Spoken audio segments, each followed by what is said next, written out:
All right, hello there. This is my quick run through of my inverse dynamics MATLAB code.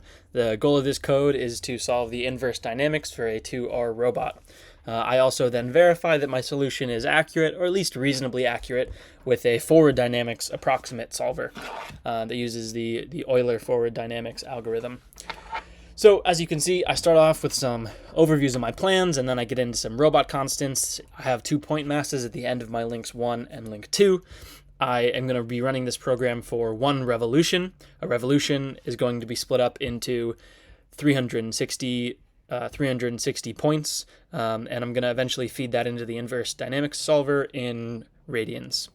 Down here, I've initialized a lot of variables.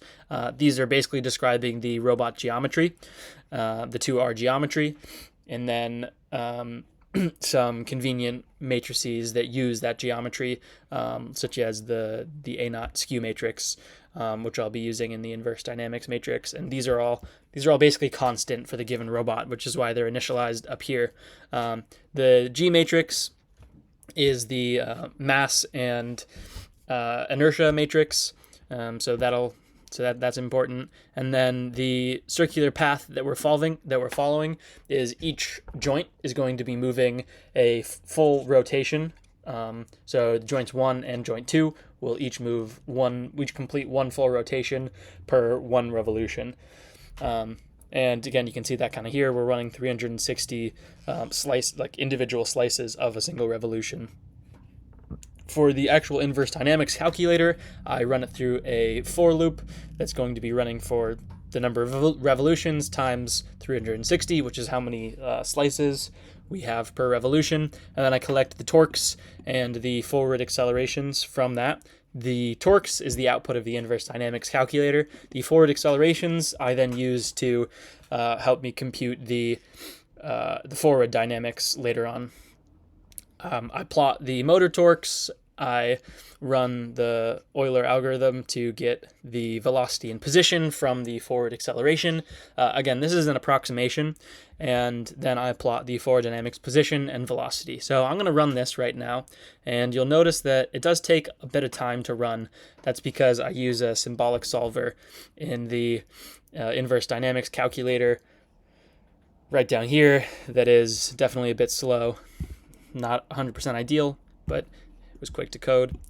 So in the center here, you can see the motor torques. This makes sense. There's no gravity in this situation.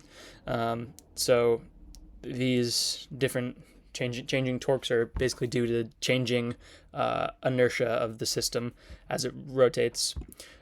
You can see the forward dynamics velocity actually has a pretty big deviation from what it should be, which is right around 0.17. For one joint, for the other joint, it's actually pretty close to that value and relatively constant.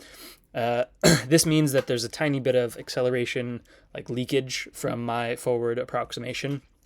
That shows a little bit in the position. You can see the blue line is actually a little bit higher than it should be. It should be around 6.24 by the end, and linear, which they both almost are.